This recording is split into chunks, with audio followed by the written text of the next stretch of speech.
नमस्कार, कड़क बात में आपका स्वागत है। और अभी जिस घटना की वजह से पूरी दुनिया में जो माहौल गर्म है और ऐसा है कि लग रहा है कि सारे देश एक तरफ हैं और इजराइल और अमेरिका एक तरफ। तो हम बात कर रहे हैं गाज़ा की और फ़िलिस्तीन राष्ट्र की बात कर रहे हैं, जिसको लेकर यूनाइटेड नेशन में मीटिंग होती है, बहुत बड़ी बैठक होती है। वहाँ पर फ्रांस के राष्ट्रपति मैक्रो ने वो प्रस्ताव लाते हैं और कहते हैं कि भाई फ़िलिस्तीन तो राष्ट्र बन के ही रहेगा।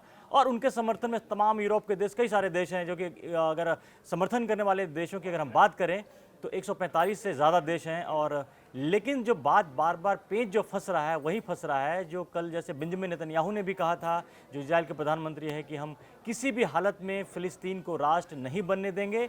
और वो अमेरिका आने वाले हैं, अमेरिका जाकर के अमेरिका के राष्ट्रपति डोनाल्ड ट्रंप से मिलेंगे। उसके बाद की घटना ये हुई है कि डोनाल्ड ट्रंप का भी एक प्लान अपना चल रहा है, गाज़ा प्लान, उनका पता नहीं क्या गाज़ा प्लान है। उसमें वो मुस्लिम कंट्री से मिलेंगे, जहां पर वो डिस्कस करेंगे कि गाज़ा का जो प्रॉब्लम है, गाज़ा की जो समस्या है, उसको कैसे हल किया जाए। लेकिन एक बात तो बड़ा साफ है कि इस पर दो जो गुट बना हुआ है, गुट कह लें या पक्ष और विपक्ष की बात कर लें, तो जो फिलिस्तीन राष्ट्र के विपक्ष में दो ही राष्ट्र है, वो दिख रहा है कि इजराइल और एक अमेरिका। मोटे तौर पर, मैं टेक्निकल बात नहीं कर रहा संजय जी, जो पूरी तरह से दिख रही है कि पूरी दुनिया, भारत भी, यूनाइटेड नेशन भारत ने अपना स्टैंड साफ कर दिया है कि वो फिलिस्तीन के राष्ट्र बनने के पक्ष में है। और बड़ा क्लियर इस पर, मतलब इसमें ये नहीं, भारत ने बड़ा क्लियर कर दिया कि ऐसा नहीं कि इजराइल से दोस्ती है तो इसमें भारत का कोई स्टैंड चेंज होने वाला है। 1988 को ही मान्यता दे दी थी, तब से भारत इसमें बड़ा कंसिस्टेंट है। अभी भी कंसिस्टेंट है भारत इस बात को लेकर के। सारे तमाम मुस्लिम देश, यूरोप के देश सारे तैयार हैं। अब ऐसे में क्या डोनाल्ड ट्रंप फिर वही टेक्निक अपनाएंगे क्या कि जब सुरक्षा परिषद में इसका प्रस्ताव जाएगा तो वीटो लगा देंगे, जैसा पहले भी किया? बिल्कुल बिल्कुल ऐसा ही हुआ है। और हुआ ये था कि ये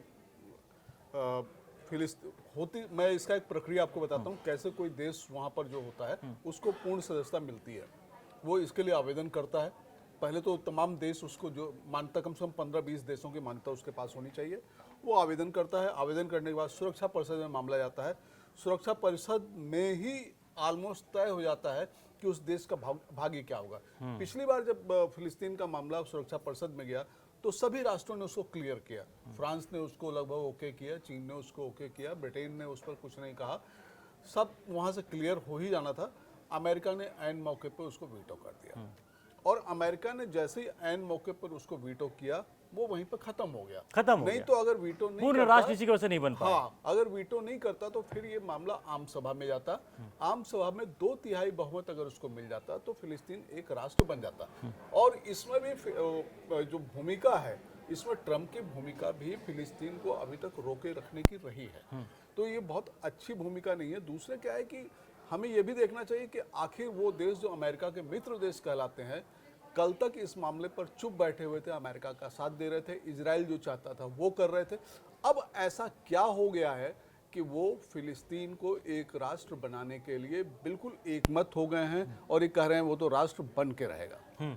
और उसमें वो भी है कि सुरक्षा परिषद का नियम ये भी है कि कम से कम जो 15, 10 और 5 का जो होता है, 5 परमानेंट और जो टेम्परेरी 10 होते हैं, मिला करके जो 15 में से कम 9 का समर्थन होना भी जरूरी है। और जो कि है, वो दिख रहा है कि जो समर्थन तो इनके पास है। हाँ, समर्थन तो इनके पास है। लेकिन अब दिक्कत वहीं पर आ रही है कि मुझे जो चीज़ें जो दिख रही हैं वहाँ पर कि कहीं ना कहीं जब ये प्रस्ताव एक तो अमेरिका में संयुक्त राष्ट्र में चल रहा है, दूसरी तरफ जब डोनाल्ड ट्रंप ये ऐलान करते हैं कि गाज़ा के मुद्दे पर वो मुस्लिम देश के लोग राष्ट्राध्यक्ष से मिलेंगे, इसका मतलब बड़ा साफ है कि शायद अमेरिका इस बार अपना स्टैंड बदलने के लिए तैयार है। कुछ शर्तें होंगी जो मुझे लग रहा है कि इजराइल, जो पहले भी डिस्कस इस बारे में कर चुके हैं कि गाज़ा के पर्टिकुलर एरिया को छोड़ करके फिलिस्तीन राष्ट्र के जो अगर जैसे वेस्टर्न पार्ट हो गया, उसका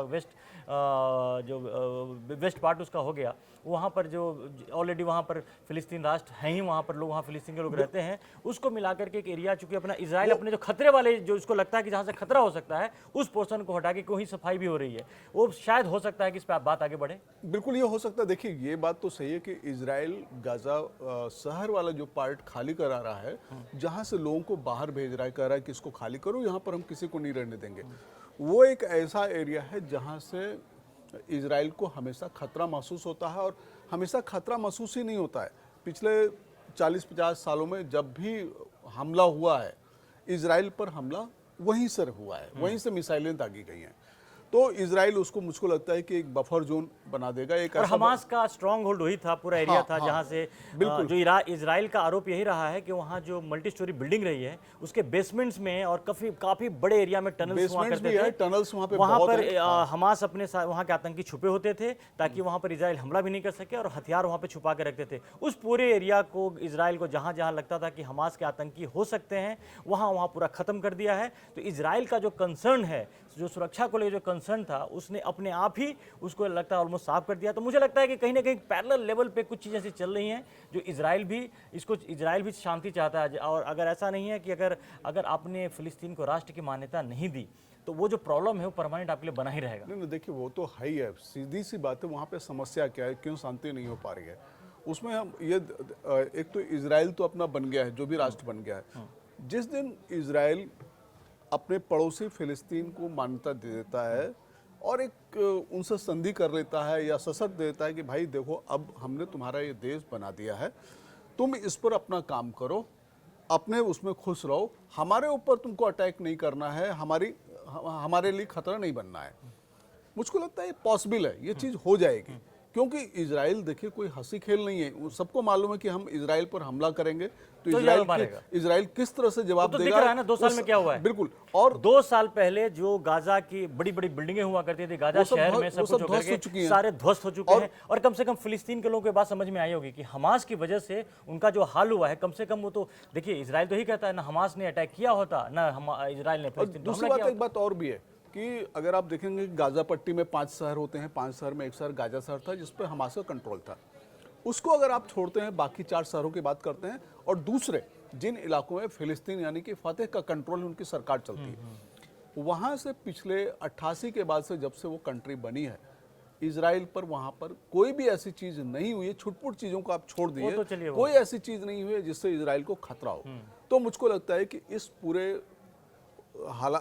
इलाके की शांति के लिए बहुत ज़रूरी है कि फिलिस्तीन को एक राष्ट्र बना दिया जाए, उसको मान्यता दी जाए, संप्रभु देश बनाया जाए, जिससे वो भी अपने देश के तरीके से चीज़ों को संचालित करे। वहाँ पे इजराइल का जो रोक टोक है वो नहीं होना चाहिए। और देखिए बात है कि अमेरिका के पास वीटो पावर जरूर है, लेकिन अमेरिका भी इस बात को समझता है कि जब मेजोरिटी कंट्री जब इसके साथ इस पक्ष में है तो उसको रोकना बड़ा आसान नहीं होगा, क्योंकि आप एक प्रॉब्लम को अगर दबाएंगे तो आपके लिए नासूर बन जाएगा, जो कि काफी हद तक वो हुआ भी हो ही रहा है। गाजा में जो हो रहा था वो वही हो रहा था कि आप उन पर लगातार दबा ही रहे थे ना। वहाँ पे हर चीज़ आपके कंट्रोल में थी, पुलिस व्यवस्था आपके कंट्रोल में थी, जगह जगह आपने नाके बना रखे थे, अपने आप वहाँ से आप हवाई यात्रा नहीं कर सकते थे, अपने आप पानी के जहाज से आप व्यापार नहीं कर सकते थे, आपको हर चीज़ के लिए तकरीबन अनुमति लेनी पड़ती थी इजराइल की। इजराइल की नज़र आपके ऊपर हमेशा होती थी। लेकिन उसके नीचे ही हमास ने सारी चीज़ें कर डाली।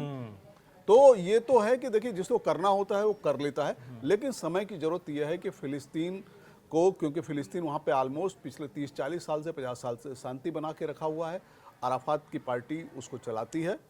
मैं उस जगह पे गया भी हूँ, वहाँ पर जगह भी काफी वो देखिए काफी ऐतिहासिक जगह भी है, वहाँ पर ईसा मसीह की बर्थ प्लेस है वहाँ। हाँ, और तमाम चीजें हैं और काफी डेवलप्ड एरिया भी है, सब कुछ है और इजराइल से बिल्कुल लगा हुआ एरिया है, लेकिन एक बफर जोन है। तो वहाँ पर अगर उस एरिया से लगा हुआ है कि इजराइल से थोड़ा हट करके वो चीजें हैं, तो इजराइल को सुरक्षा के लिहाज से बस वहाँ पर एक ही वो उनका विवाद जो है वो जो पूरी यरूशलेम को लेकर के है, वो भी लेकिन विवाद चल रहा है, लेकिन उस विवाद को लेकर कोई लड़ाई नहीं है, क्योंकि यरूशलेम शहर में ही काफी ज्यादा अरब के मुसलमान भी रहते हैं और यहूदी भी रहते हैं। तो वहाँ पर क्या है कि जो इजराइल का पूरा अगर वैसे भी देखें तो अच्छी खासी जनसंख्या मुसलमानों की है, लेकिन वहाँ इस तरह की प्रॉब्लम होती नहीं है। जो प्रॉब्लम बेसिकली इजराइल को रहा है हमास से रहा है, और हमास के खिलाफ लगातार एग्रेसिव भी रहा है, और पिछले 2 साल से वो जो हमले कर रहा है हमास के नाम पे ही कर रहा है। और कई चीज़ों में अगर देखें तो इजराइल का वो जायज़ भी है, क्योंकि जिस तरह से 2023 में जो हमला किया गया इजराइल के ऊपर, उसको कोई सही नहीं ठहरा सकता।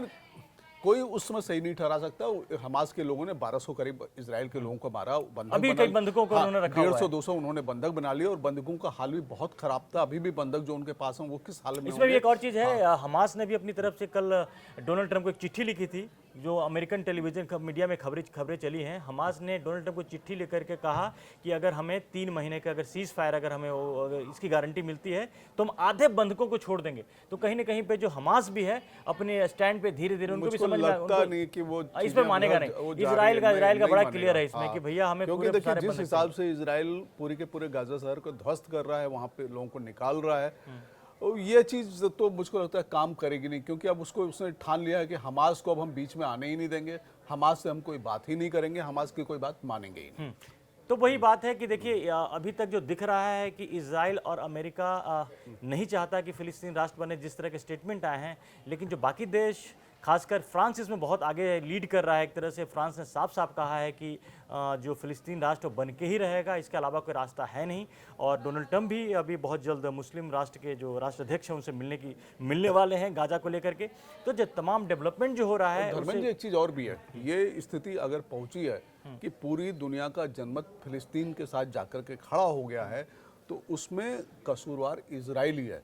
इजराइल पिछले 3 सालों से, और अब तो आप देखिए रोज ही गाजा में जिस तरह से लोगों को मार रहा है, ऐसा लग रहा है वहां पे जान की कोई कीमत ही नहीं रह गई है। तो उसने एक बड़ा जनमत पूरी दुनिया में खड़ा किया है अपने खिलाफ। यही वजह है कि सारी दुनिया आज इजराइल के खिलाफ खड़ा है। भारत भी है। भारत भी लगातार अपना स्टैंड ले रहा है कि जिस तरह से गाजा में हमले हो रहे हैं, वहाँ पर महिलाओं बच्चों को जिस तरह से उनको अमानवीय उनके साथ हरकतें हो रही हैं, वो नहीं होनी चाहिए।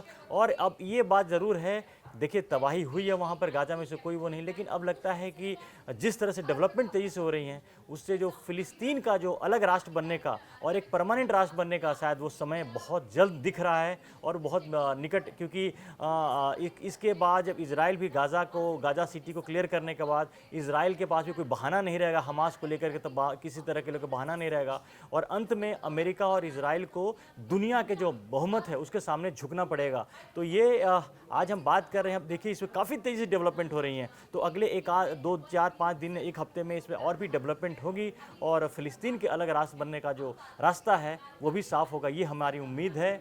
और अब इस पूरे डेवलपमेंट पर हमारी नजर बनी रहेगी। अगर आपने अभी तक कड़क को सब्सक्राइब नहीं किया है तो जल्दी जाकर कड़क को सब्सक्राइब करें और पूरे अपडेट्स के साथ हम आपके साथ फिर हाजिर होंगे। फिलहाल के लिए धन्यवाद।